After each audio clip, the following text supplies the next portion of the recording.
SB 248, okay. The House Judiciary Committee will come to order. I apologize for the lateness and the fact that when I started my drive this morning, the traffic jam that was on 96 did not exist. It just happened to manifest itself as I was frantically driving here. Madam Clerk, will you please call the roll? Chair Breen. Present. Representatives Edwards. Here. Carter. Been here. Noted. Representatives Hope. Here. Arbit. Devendorf. Yes. Hoskins. Here. Cerniglu. Here. Fink. Here. Wenzel. Here. Wozniak. Here. Outman. Here. Johnson. Here. Madam Chair, you have 12 members present. You do have a quorum. Thank you. I will take a motion to approve and adopt the minutes from the previous meetings from Representative Edwards, and those minutes are now approved. I'm going to also take a motion from Representative Hoskins to excuse any absent members.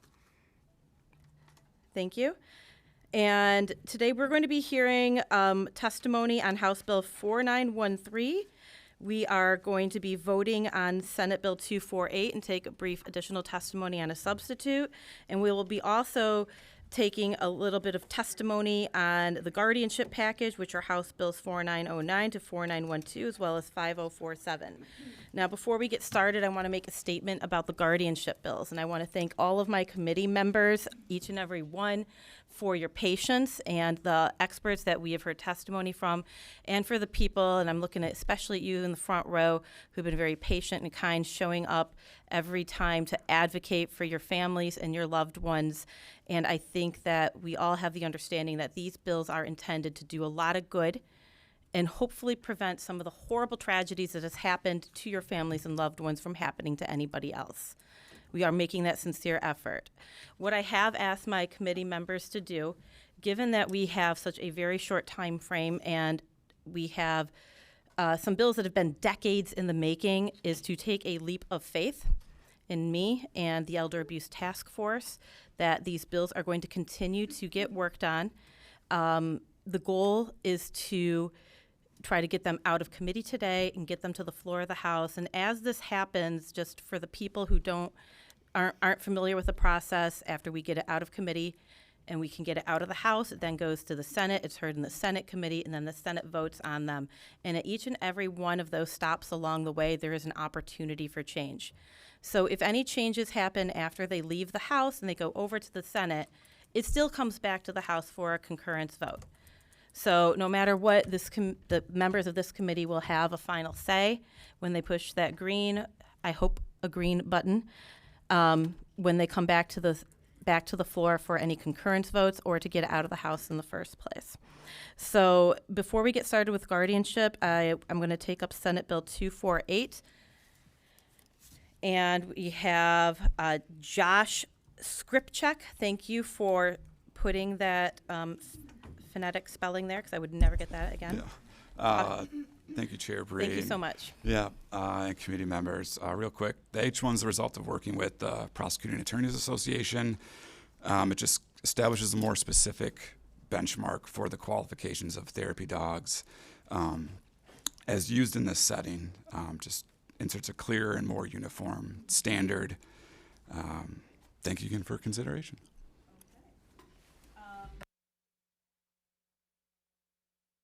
Carmack, wishing to testify on Senate Bill 248. And just so everybody knows, we are trying to keep all testimony to 2 minutes, if at all possible, unless you have been advised otherwise that you're going to need a longer time, particularly for the people on the Elder Abuse Task Force who are going to need to talk about the substitutes. Thank you. Mr. Carmack?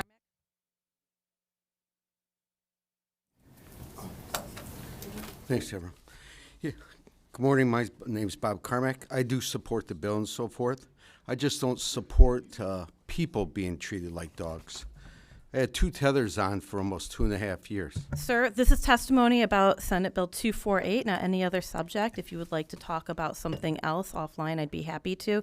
But right now we are talking about specifically Senate Bill 248. No problem. That's all I had to say. Thank you. Have a good day. You too. Thank you.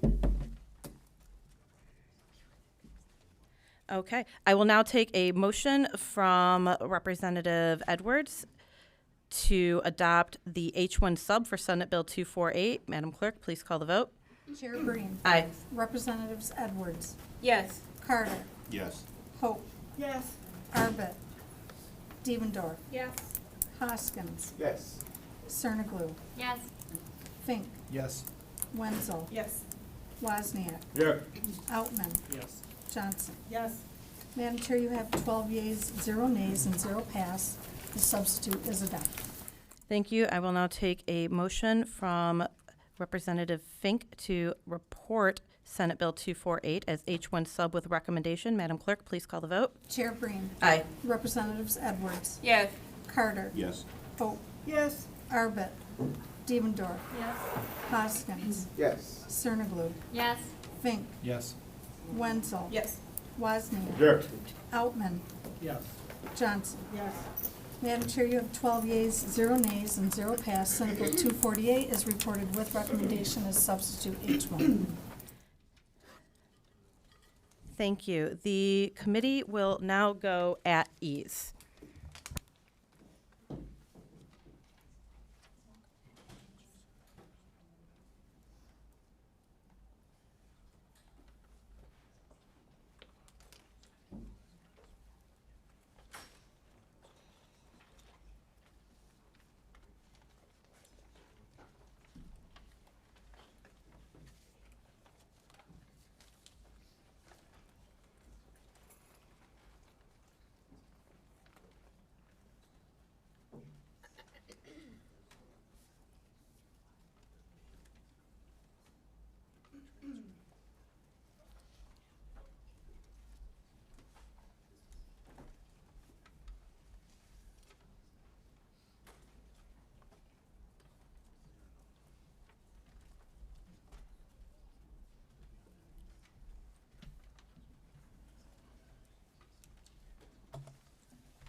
All right. The committee will come back to order. We are going to have testimony from Chair Breen regarding Bill 4913. Thank you, Madam Chair, and thank you, committee members. This is the first week of testimony we're going to take on a drug called xylazine, also known as Trank. Testifying after me, we will hear from a member of the Oakland County Sheriff's Department and somebody with the prosecutor's office. This was something that was brought to me actually by Oakland County Sheriff Michael Bouchard.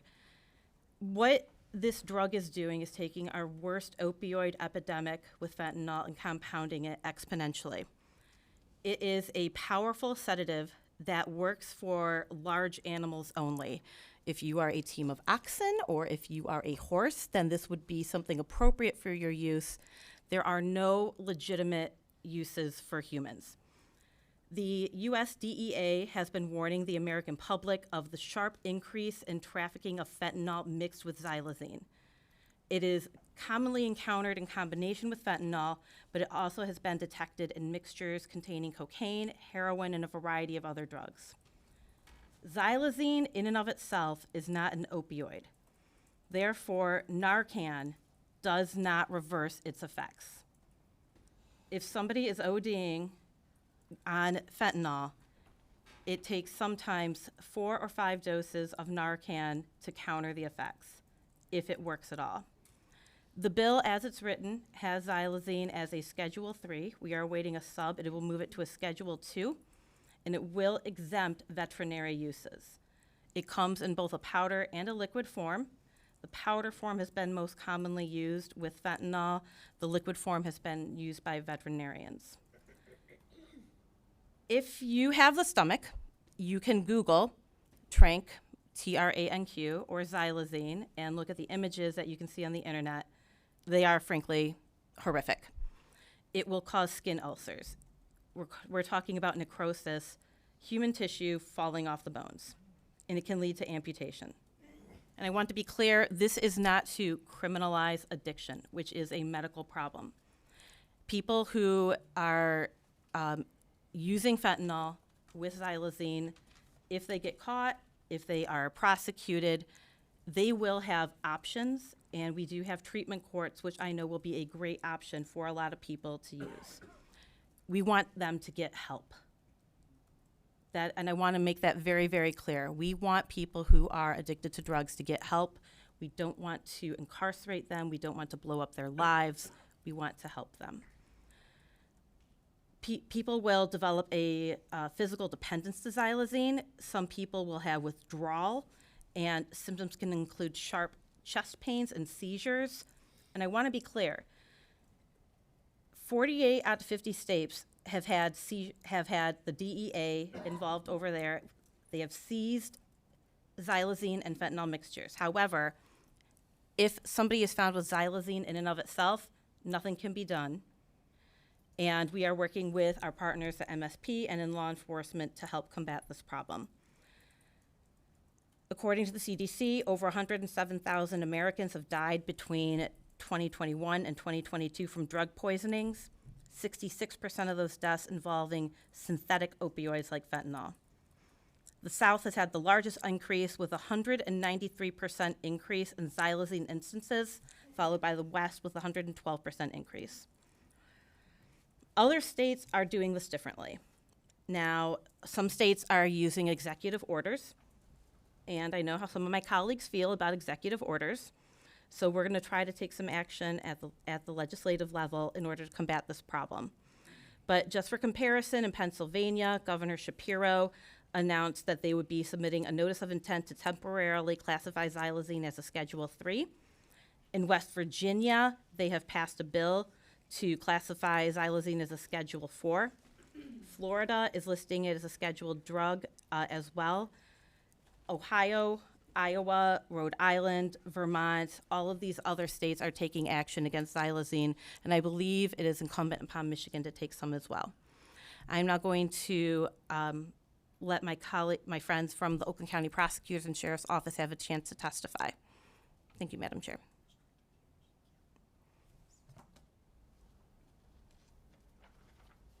I think I heard you.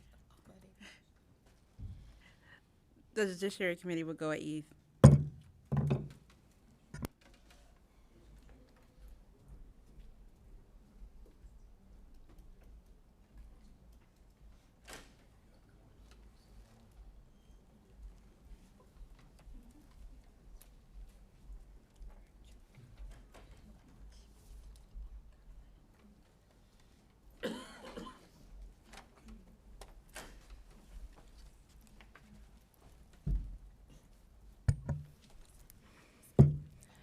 Back on the record, and I know I did not take any questions. I'm going to ask that my colleagues hold their questions until next week or with the witnesses that are going to be testifying now.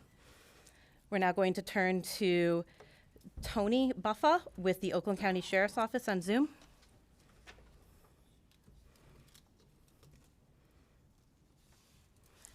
Thank you, Madam Chair. Can you hear me okay? Yes. Well, thank you again, first for your flexibility in allowing me to testify remotely today and for your championing this critically important issue. My name is Tony Buffa, and I'm the Director of Government Affairs for the Oakland County Sheriff's Office. Chair Breen did an excellent job of summarizing this issue and the impact it's having on our communities, not only in Michigan, but across the country.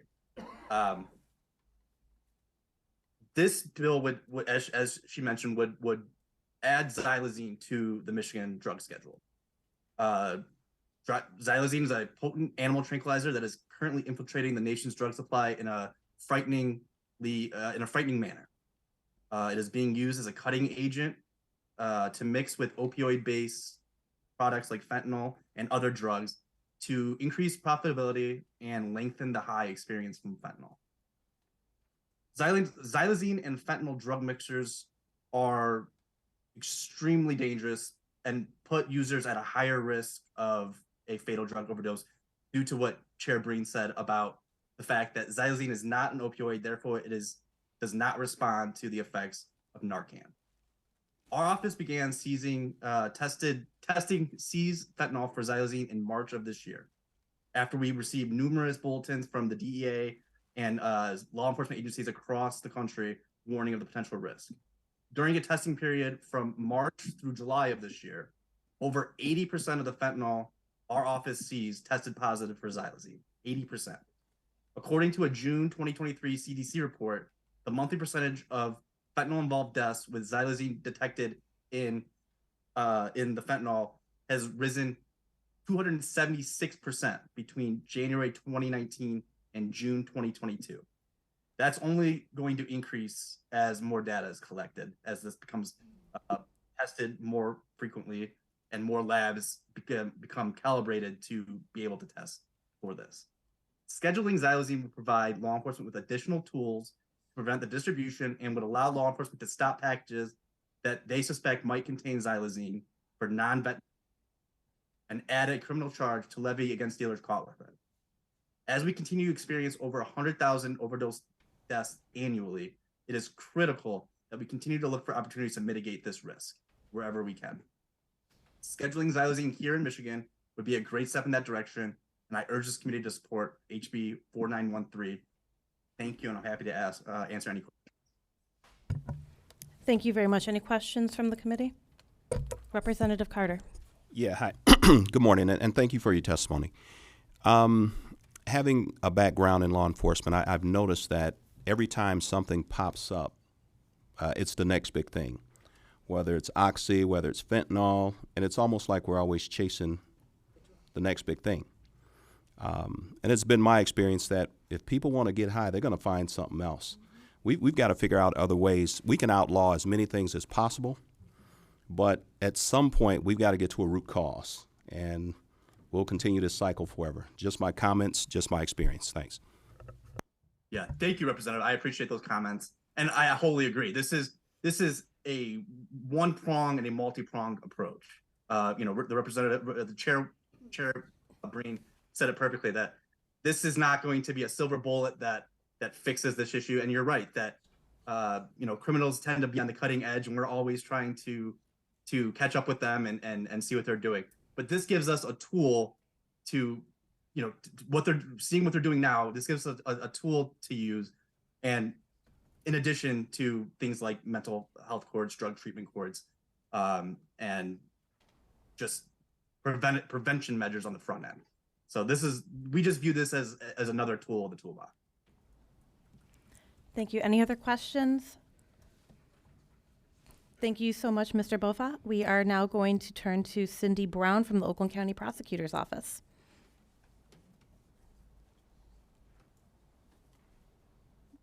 Good Hi. morning. Thank you for having me today.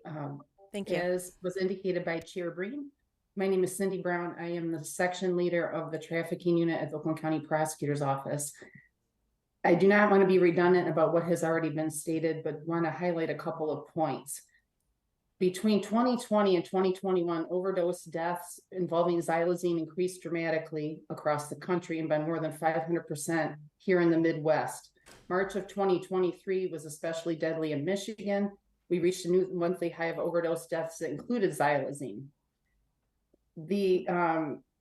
I'd like to highlight that the SWIFT toxicology of overdose-related mortalities, or STORM program, began in September of 2017 to improve postmortem toxicology testing in Michigan and started testing for xylazine in October of 2019.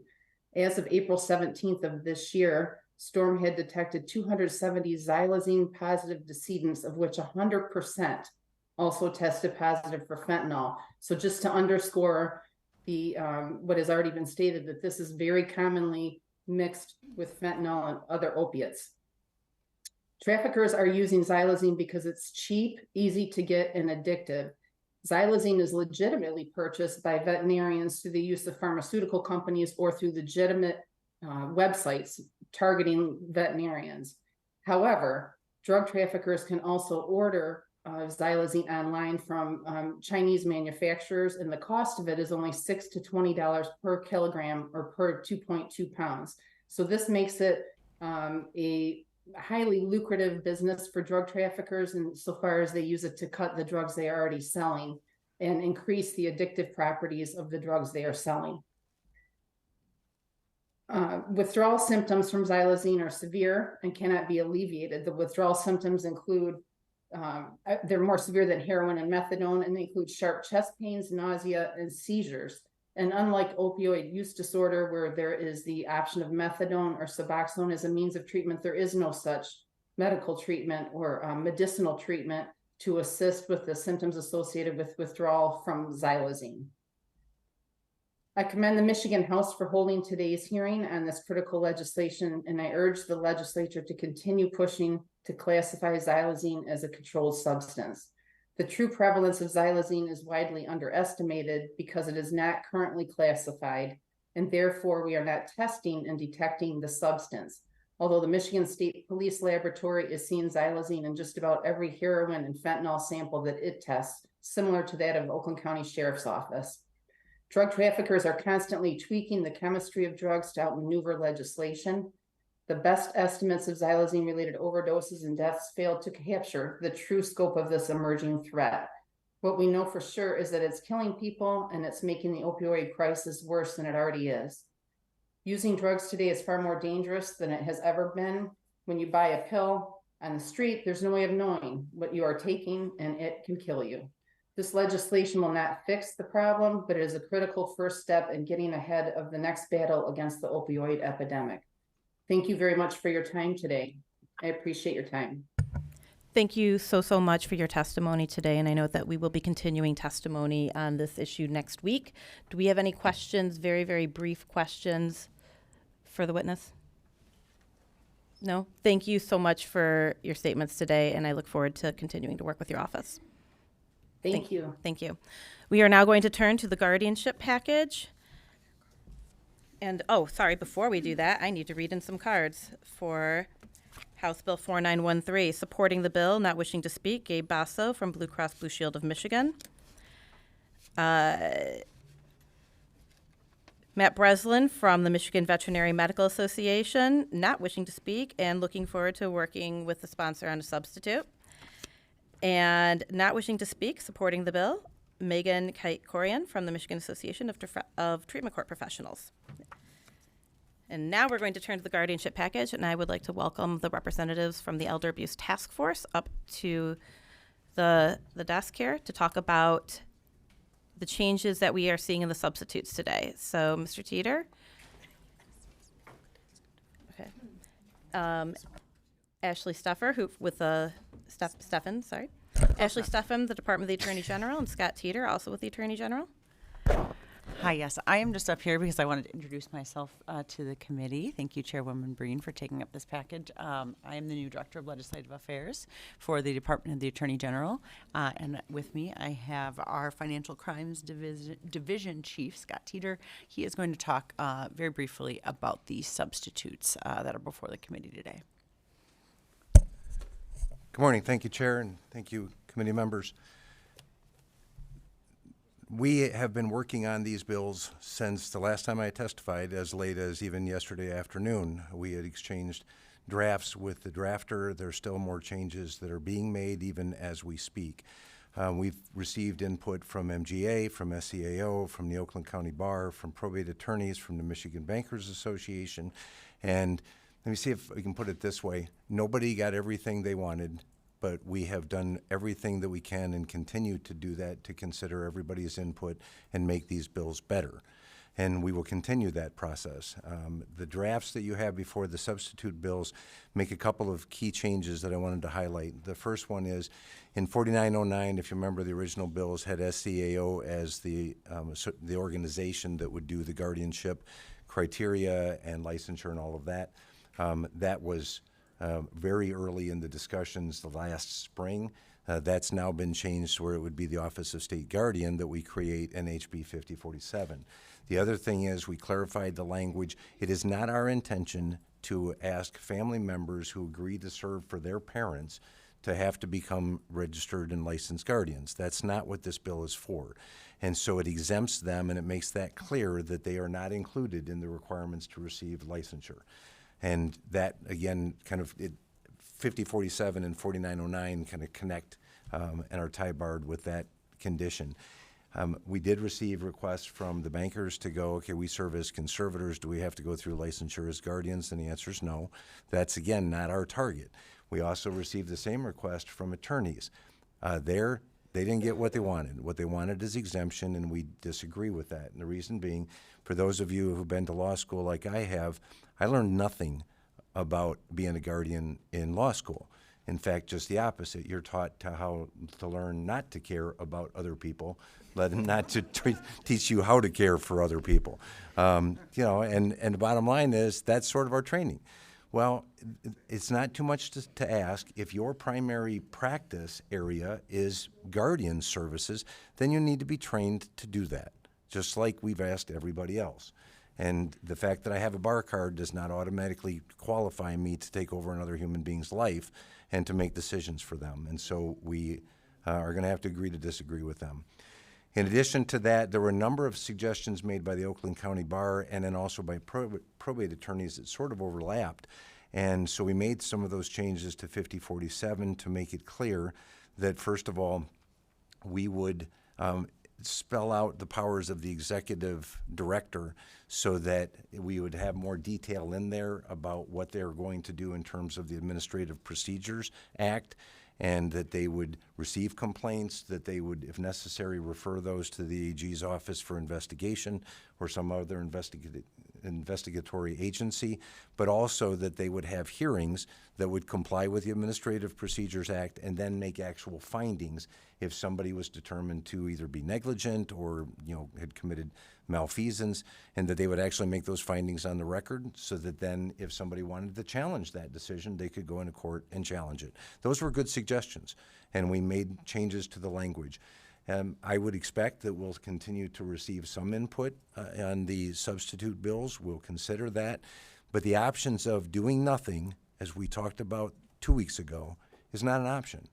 I would analogize it. Do you remember those Febreze commercials where people walked in, I think it was a college dorm room, and everybody's like, and they've gone nose blind? I would suggest that a lot of the folks who work in this system have gone nose blind.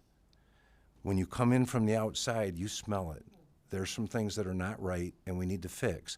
And the idea that after 25 years of reviewing this issue, that it's okay means you're nose blind. The suggestions that we've made are, I think, targeted. They're not overly broad, but they will address the issues that we are trying to solve. It doesn't solve everything. We have more stuff coming. But it will deal with indigent funding, it'll deal with certification, it'll deal with oversight of guardians, not entirely dependent on the probate court. Why that's important is, do you remember when the AG talked about the 3 cases we prosecuted just this month? None of those were referred by the court. None of them. One of them was a professional guardian who was on 150 cases, and we just got her bound over on 18 felony counts. That didn't come from the judge. Okay, and so we cannot rely on a system that continues to fail the people in it. And that's what these bills are designed to address. I'll take any questions if you have them. Thank you, Mr. Teeter. And just to give the lay of the land, I'm going to ask my committee members to have any questions that they have to keep them brief if possible. I'm then going to call up the people basically in the front row as a block, and then we're going to try to get everybody. I would ask that you stay here even after the next people testified for any rebuttals. Does anybody have any questions for the current witnesses? Seeing none, I'm going to call some other folks up. Please stand by. So for this next group of people, I'm going to ask that you try to come up as a block. We have enough chairs, and ask that you try to keep your testimony limited to about 1 minute. Cynthia Misford, and if I don't pronounce your name right, please correct me when you come up here, and I apologize in advance. So Cindy Misford, wishing to speak. Neutral on the bills. Chris Abood, wishing to speak. Neutral on the bills. Lori Luoma, wishing to speak. Neutral on the bills. Tom Howe, wishing to speak. Opposing the bills. And Jody White, wishing to speak. Neutral on the bills. Thank you all for your patience, and as I've said throughout these hearings, we are going to do all we can to ensure that what has happened to your family and loved ones doesn't happen to anybody else. So how about we start over here on my right and work our way. Thank you. Cynthia Mifsud is my name, and I'm Betty Hayes' daughter. And of all this group of us, my mother's the only one still alive. Anxiety, panic attacks, and health issues are a new normal for me after my precious 89-year-old mother was put into a guardianship and isolated for over 14 months. For 14 months, I cried myself to sleep, woke up in the middle of the night, unable to catch my breath. That is, if I was even able to fall asleep, as most nights that did not happen. Saying I have been terrorized by Wayne County Probate Court is an understatement. I have been threatened with arrest, sanctions, and fines for fighting for my mother. I have been told by guardian ad litem Melinda Cameron I will never see my mother again, and I need to accept that.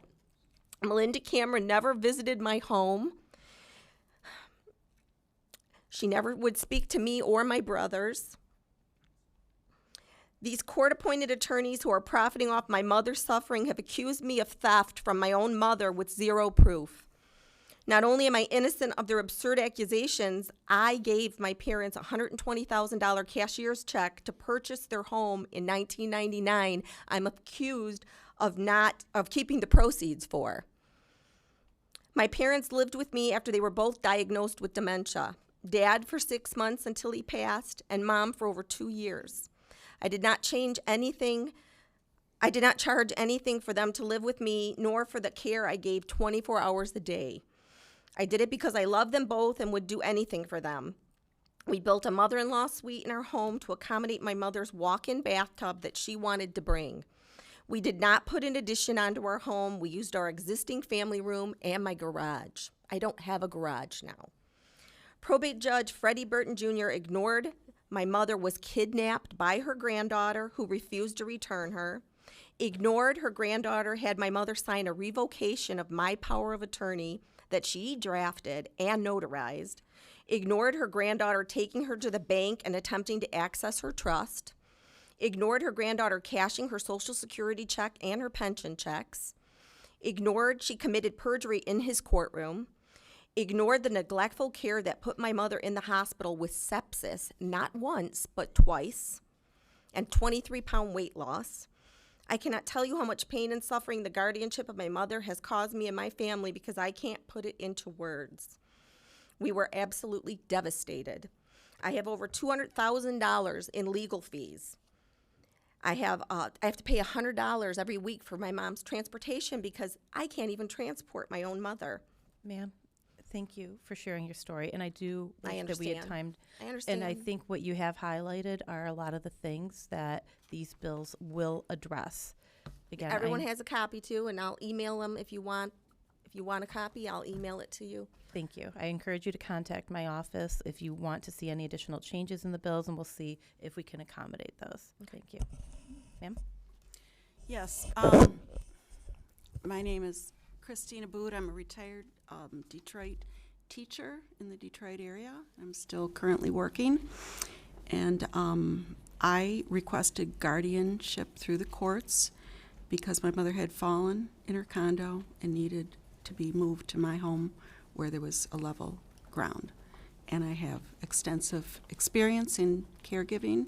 I was a teacher for 40 years. I raised 2 boys. I'm certified in all emergency areas of Red Cross, from defibrillator all up to the latest technology. When I went to court, I was told by my attorney, you won't get guardianship. I said, excuse me, I have the law in my hand. The rule says the family member comes first. And he says, this judge, Judge Linda Hallmark in Oakland County, does not give guardianship. I said, that's impossible because that's the law, and I'm here to follow the law. When I went in, he was right. She didn't listen to me. She didn't let me talk. She didn't even let my mother appear. She said, we don't want to bother her. So a guardian was appointed. I didn't know him. Found out he had 400 other wards that day. And he took over, didn't even speak to me, and told me, we'll set up visitation so you can see your mother every 2 weeks. I can't tell you what happened in between there. It's too horrifying, but she died under that guardianship because of neglect. And then they lied and told me where she was. By the time we found her, she wasn't there. She was at another place. They didn't even know where she was. So I'm not here to reminisce about that, but I am here to prepare for the future of the baby boomers. Because I was told that same judge says she's looking forward to the baby boomers to come through their courts because they will have dementia and they will have all the people that were on oxygen from COVID will have mental issues. So they were preparing for us. One thing I will say, guardians are needed for certain things. I have a son now.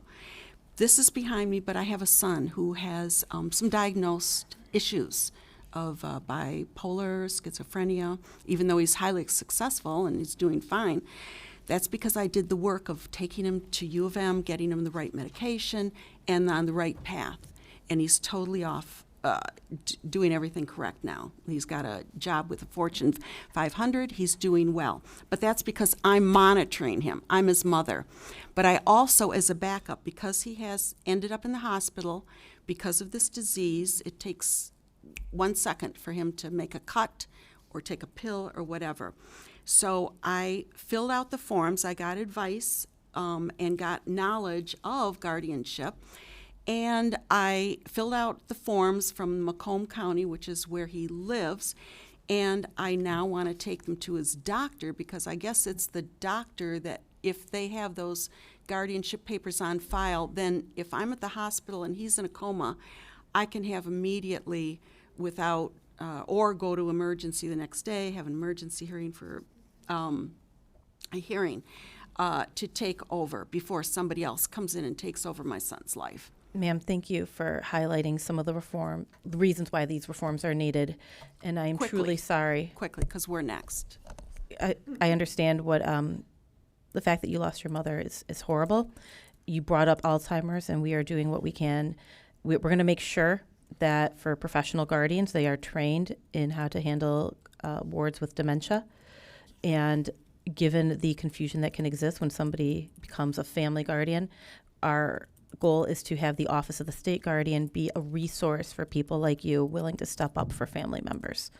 So I'm sorry about what has happened to your mother, and I hope that we can stop these from happening again. I hope so. Thank you. Because it's been 5 long years. Thank you. Ma'am? Good morning. My name's Lori Loma, and on May 18th, 2018 is when everything crashed for me. My mother and I were left with $20. The conservator took everything but $20. And over a course of 19 months, I was given $1,986 for her care, for her necessities, not for me. And I was ordered on May 18th to be her caregiver for 24/7. I was told I would have help. Never was allowed to have any help. Lied to continuously. She was co-guardian at one time, then they gave me full guardianship. Now the courts are trying to take my home from me. I lived there for 30 years. There's a fraudulent quitclaim deed on it, and the judge refuses to acknowledge it at all. She has denied everything I have requested to this day. Oh, yeah, my trial for jury. 3 times I requested a trial for jury.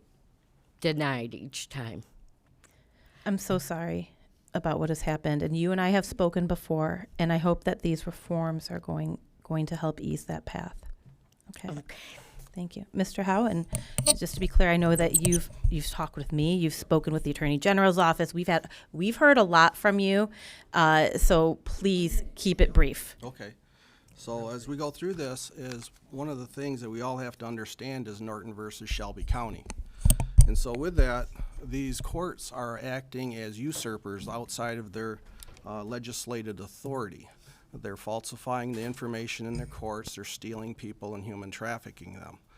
And so in order to fix this issue, part of these bills, the one piece that wasn't talked about is if you're in these courts, and even though these courts are de facto, they're not legal. And if you look at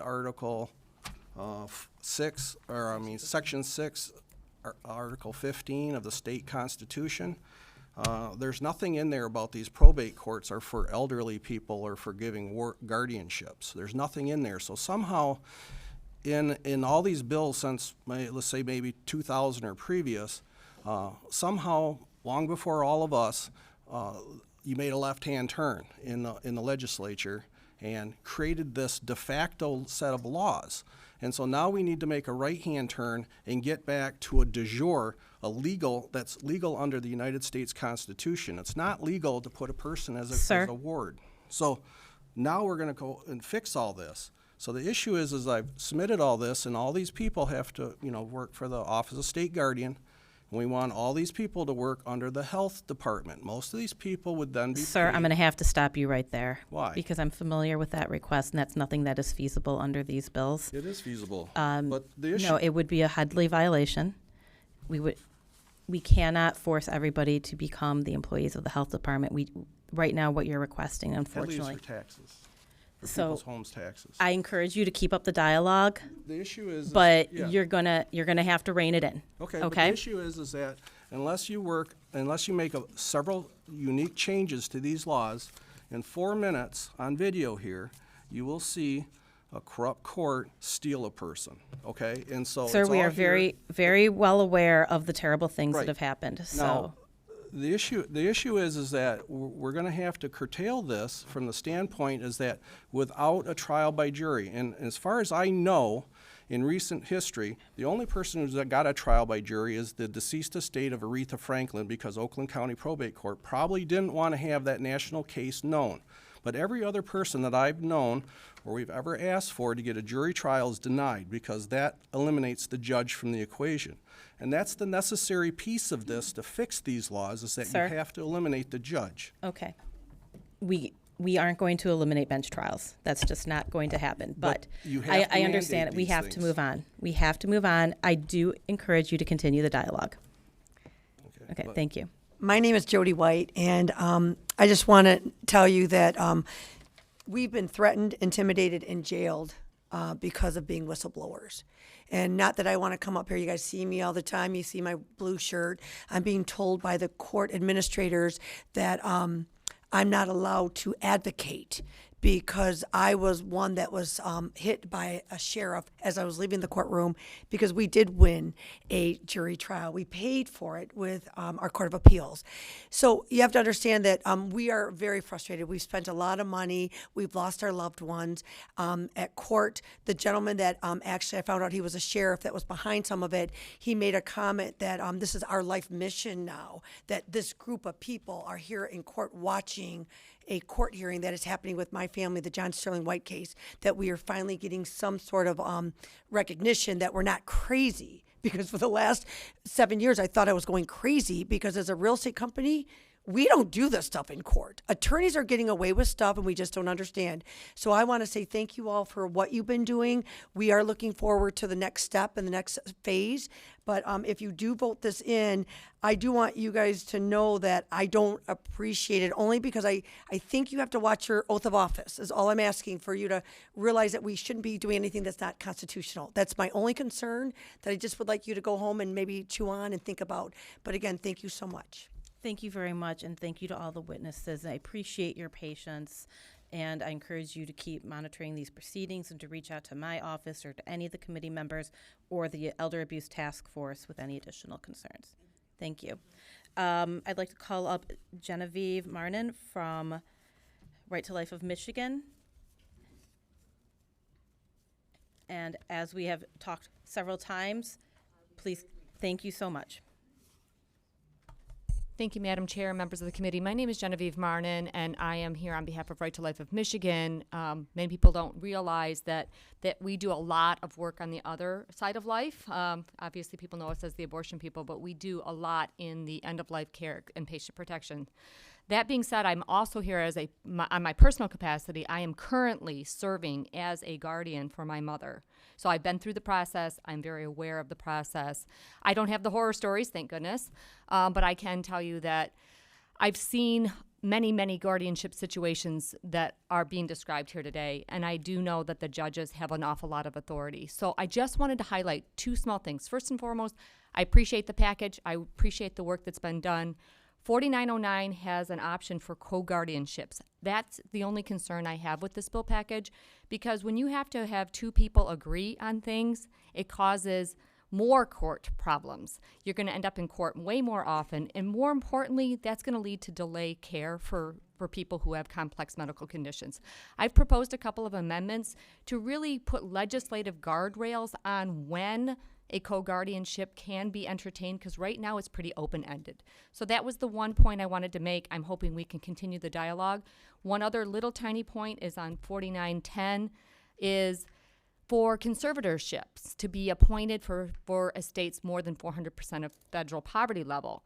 Well, I think I'm proposing that if the ward had, a previously competent ward, had appointed a power of attorney or a trustee for a living trust, that ward's appointment of that individual should be respected and should not have to also then go and get guardianship. Again, more resources on the court. Those are my 2 points. Otherwise, I really appreciate the work on this, and I'm hoping we can work through the guardianship stuff, the co-guardianship stuff. Thank Happy you. to continue the dialogue. Thank you so much.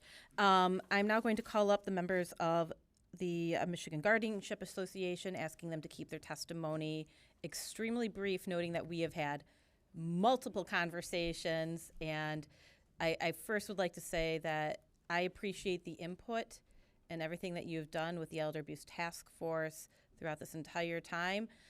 Your footprints are all over these bills, and thank you for coming. But again, please try to keep it brief.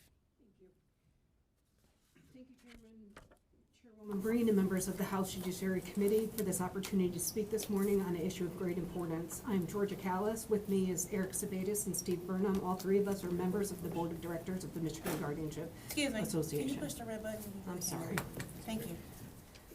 The Michigan Guardianship Association is a statewide association for professional guardians. We represent 185 members. We are 100, of which 140 are actual guardians. We serve approximately 15,000 individuals in this state. MGA believes that the current guardianship system in Michigan is in need of major reform and should be improved and strengthened to benefit Michigan's most vulnerable population. However, these bills before you are not the right way to go about reforming the system, and the risk putting the very people that you're trying to help in greater danger than the status quo. Michigan MGA submitted 17 suggested amendments and improvements to these bills in the last few weeks, and we have not received any response to our concerns. However, upon review of the H1 substitutions, which we were able to get our hands on late last night, our suggestions were largely ignored. That being said, there are 5 major points of difference that I'd like to highlight before you consider moving these out of committee. The first would be in 4910, it's monthly visits. The second would be in HB 5047, caseload limits. In 4911, moving people with court permission. In 4910, sentimental value. And in 4909, the dedicated decision maker and the delegation of visits. We feel that if changes aren't made in these 5 areas, that the people in our state will be put severely at risk. In conclusion, we believe that if the reform is important enough to do it, then it's important enough to take enough time to do it right. Thank you. Thank you so much, and I appreciate especially those 5 points. I know that those are things that have been discussed, and we're going to continue the dialogue to see if maybe some of those changes can be made.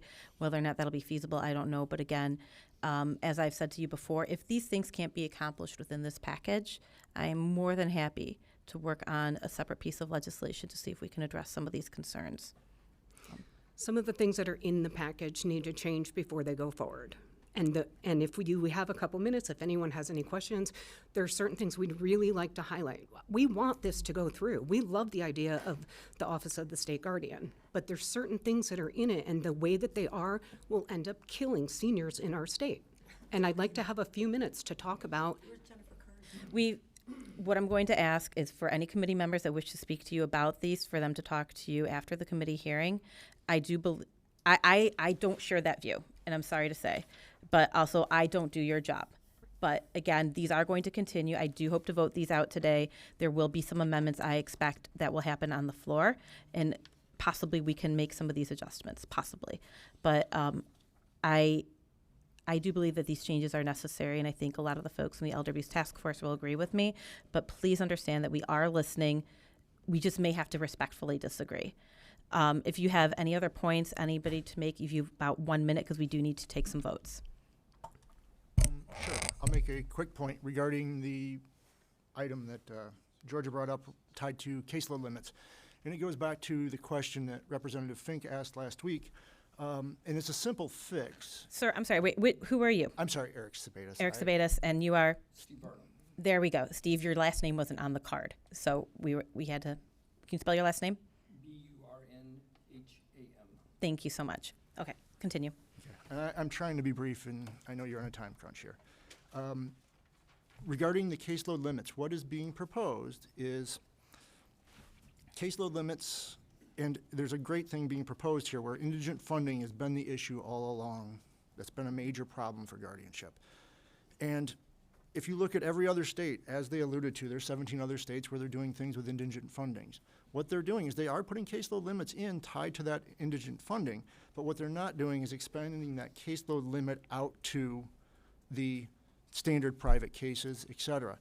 And the problem that you have right now is the way this legislation reads, either you can sign up for the indigent funding, which we're very hopeful is going to be great and models after what Washington has talked about or numerous other states, but then that puts a limit on how many cases you can serve in the Medicaid capacity, which is exactly the question that Rep. Fink asked last week, which puts those cases now in a physical impossible way to serve because now they're going to pay less than McDonald's does before there's expenses. It just makes it impossible to put people in serving those spots. Or your other option is, if you don't want to have the caseload limit, is you don't get covered on the indigent funding, which is the same problem you have now. So if we want to put caseload limits in on the indigent funding side, that's what all the other states have done that have done this. There's nowhere in the U.S. where that limit is to be expanded into both areas. So even that simple change is, it seems like a fairly straightforward thing, but it's a major roadblock right now because we don't see how it's going to, how you can fit in and actually service both pools. Okay. Does that make sense? It does make sense, and I'm also going to say that we all want the professional guardians to get paid. We want to make sure that the people who are, these indigent cases are handled appropriately, and I do believe that the Office of the State Guardian is going to be the best position to supervise all of that. But yes, we do want to make sure everybody does get paid. So I encourage you to keep working with Mr. Teeter and the Attorney General's Elder Abuse Task Force, and we'll see if we can untangle some of this. Okay. 10 seconds. 10 seconds. Well, first of all, Steve Burnham, now that I read my name in, I am the retired, after 30 years, probate register from Kalamazoo. And before that, I was corporation counsel for community mental health. So I've had a lot of experience in this. And I'm going to steal a phrase from my friend, Mr. Teeter. He said, nose blind. I think a lot of us have become nose blind to, we need changes, as George had referenced. We need changes to the system. And I think as we've worked through this process, and we were more involved before with the task force than we are now, I think everybody's become nose blind. I think Supreme Court Administrative Office has become nose blind to it. Judges have become nose blind to it. Perhaps guardians have as far as what we need to do. I think the task force, quite honestly, may have become nose blind to what we're trying to accomplish. I think the unintended consequences that can flow from some of these, I know it's easy just to pass this out, but sometimes the fix to the fix is worse than what we've got. And I think we need to go back and focus more on the structure we have right now, how we can make that better and supplement it better. I'm really worried about some of the unintended consequences after my 30 years of experience of seeing them, what this would occur. So thank you. Thank you. I appreciate that input and insight. And again, although because we have such a very short time frame, I know that work is going to continue. And I'm very optimistic that we're going to get these into a better place when they are. And I got to say, where they are now is exponentially better than where they have been before. So I appreciate that insight, and I look forward to continued dialogue. So thank you. And now, just after hearing all this, very briefly, within like 1 minute, Mr. Teeter, would you like to come back? I don't know that I've ever said anything in a minute, but I'll try. Give it a whirl, please. Thank you, Chair. Very briefly, the items that they listed, monthly visits, again, we're talking about I have control over another human being's life. So I have to make a phone call or a video of 1 month, a live visit once a quarter, and then the other month, another phone call or a Zoom meeting. That's not unreasonable. I understand it's more work, but you're talking about a human being. You couldn't take care of a goldfish with that kind of a track record. So secondly is caseload limits. When we've done the math, again, what we have to look at is quality of care. Ms. Callis, had served on the task force. She has over 600 wards. There's several guardians in the state of Michigan that have between 600 and 900 people that they're responsible for. I grew up in a town with 1,000 people. If you told me tomorrow I was responsible for the care of everybody in my town, the answer is couldn't do it. 36 is a reasonable number to try to control and provide proper supervision and care for another human being. What we're saying is if you're going to go to the taxpayers and say, we're going to use your money and we're going to hire a professional, then I think in all honesty, we have to tell them and we're going to get them good care. Otherwise, we're not going to use your money to pay for it. That's not unreasonable. And again, indigent funding has been their complaint all the way along. Well, we fixed that, but you can't take the money for 36 people from the state and then take care of another 500 on the outside for private pay. That doesn't improve the quality of care, and that's the underlying concern. In addition to that, delegated duties, I didn't hire your secretary. We didn't appoint your secretary to be the guardian.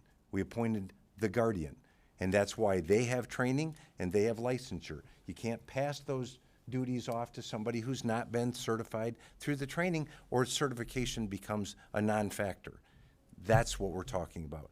It is a change in the model, but it means at the other end of this, we produce a better system for the people it's designed to protect. And that's why we're here.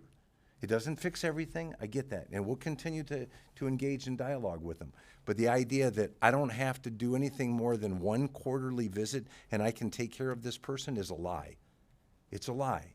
It's disingenuous to come in here and say, it doesn't really matter if I visit once a month. Well, it does if you're on the other end of the visit, and that's what we have to do. If we're going to write a check out of the public funds, then give them the best care that we are paying for. That's not too much. Thank you, Mr. Teeter. I appreciate that, and I look forward to the continued good work.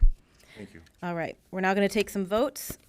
We have an H1 substitute for House Bill 4909. I will take a motion from Representative Edwards to adopt the H1 substitute for the House Bill 4909. Madam Clerk, please call the vote. Chair Breen. Aye. Representatives Edwards. Yes. Carter. Yes. Hope. Yes. Arbit. Devendorf. Yes. Hoskins. Yes. Cerniglu. Yes. Fink. Pass. Wenzel. Yes. Wozniak. Yes. Outman. Yes.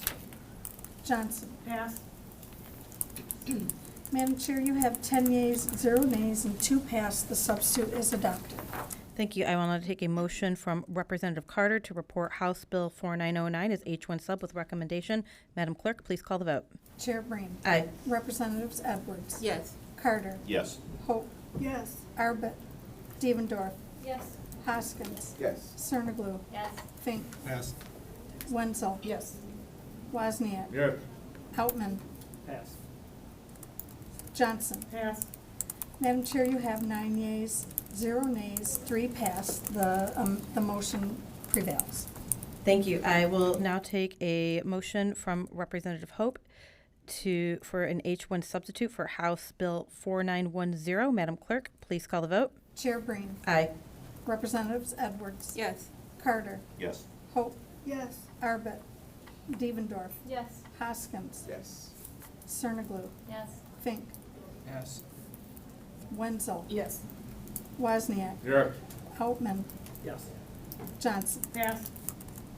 Madam Chair, you have 10 yeas, 0 nays, 2 pass. The substitute is adopted. Thank you. I will now take a motion from Representative Devendorf to report House Bill 4910 as H1 sub with recommendation. Madam Clerk, please call the vote. Chair Breen. Aye. Representatives Edwards. Yes. Carter. Yes. Hope. Yes. Arbit. Devendorf. Yes. Hoskins. Yes. Cerniglu. Yes. Fink. Pass. Wenzel. Yes. Wozniak. Yes. Outman. Pass. Johnson. Yes. Madam Chair, you have 9 yeas, 0 nays, 3 passed. The motion prevails. Thank you. I will now take a motion from Representative Hoskins to report House Bill 4910's H1 sub with recommendation. Oh, wait, no? Oh, we just did that one? Okay, we're on 4911. Thank you.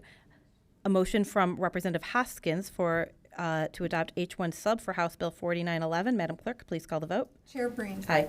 Representatives Edwards. Yes. Carter. Yes. Hope. Yes. Arbit. Devendorf. Yes. Hoskins. Yes. Cerniglu. Yes. Fink. Pass. Wenzel. Yes. Wozniak. Yes. Outman. Yes. Johnson. Pass. Madam Chair, you have 10 yeas, 0 nays, 2 passed. The substitute is adopted. Thank you. I will now take a motion from Representative Cerniglu to report House Bill 4911 as H1 sub with recommendation. Madam Clerk, please call the vote. Chair Breen. Aye. Representatives Edwards. Yes. Carter. Yes. Hope. Yes. Arbit. Devendorf. Yes. Hoskins. Yes. Cerniglu. Yes. Fink. Pass. Wenzel. Yes. Wozniak. Yes. Outman. Pass. Johnson. Pass. Madam Chair, you have 9 yeas, 0 nays, 3 pass. The motion prevails. Thank you. I will now, we will now have House Bill 4912. We have an H1 substitute. I'll take a motion from Representative Edwards to adopt the H1 sub for 4912. Madam Clerk, please call the vote. Chair Breen. Aye. Representatives Edwards. Yes. Carter. Yes. Hope. Yes. Arbit. Devendorf. Yes. Hoskins. Yes. Cerniglu. Yes. Fink. Pass. Wenzel. Yes. Wozniak. Yes. Outman. Yes. Johnson. Yes. Madam Chair, you have 10 yeas, 0 nays, 2 passed. The substitute is adopted. Thank you. I will now take a motion from Representative Hope to report House Bill 4912 as H1 sub with recommendation. Madam Clerk, please call the vote. Chair Breen. Aye. Representatives Edwards. Yes. Carter. Yes. Hope. Yes. Arbit. Devendorf. Yes. Hoskins. Yes. Cerniglu. Yes. Fink. Pass. Wenzel. Yes. Wozniak. Yes. Outman. Pass. Johnson. Pass. Madam Chair, you have 9 yeas, 0 nays, 3 passed. The motion prevails. Thank you. We now have an H1 sub for House Bill 5047. I will take a motion from Representative Edwards to adopt the substitute. Madam Clerk, please call the vote. Chair Breen. Aye. Representatives Edwards. Yes. Carter. Yes. Hope. Yes. Arbit. Devendorf. Yes. Hoskins. Yes. Cerniglu. Yes. Fink. Pass. Wenzel. Yes. Wozniak. Yes. Outman. Yes. Johnson. Pass. Madam Chair, you have 10 yeas, 0 nays, 2 passed. The substitute is adopted. Thank you. I will now take a motion from Representative Devendorf to report House Bill 5047 as H1 sub with recommendation. Madam Clerk, please call the vote. Chair Breen. Aye. Representatives Edwards. Yes. Carter. Yes. Hope. Yes. Arbit. Devendorf. Yes. Hoskins. Yes. Cerniglu. Yes. Fink. Pass. Wenzel. Yes. Wozniak. Yes. Outman. Pass. Johnson. Pass. Madam Chair, you have 9 yeas, 0 nays, 3 passed. The motion prevails. Thank you. I note that Ruth Ann Jaquette from Mid-Michigan Guardianship supports the bills with amendments, not wishing to speak. Matt Miner with the Oakland County Bar Association, not wishing to speak, opposing the bills but willing to work with the sponsors. And Nicole Shannon with Michigan Elder Justice Initiative supporting the bills, not wishing to speak. And thank you, everybody, for your patience. Seeing no further business before the committee, we are adjourned.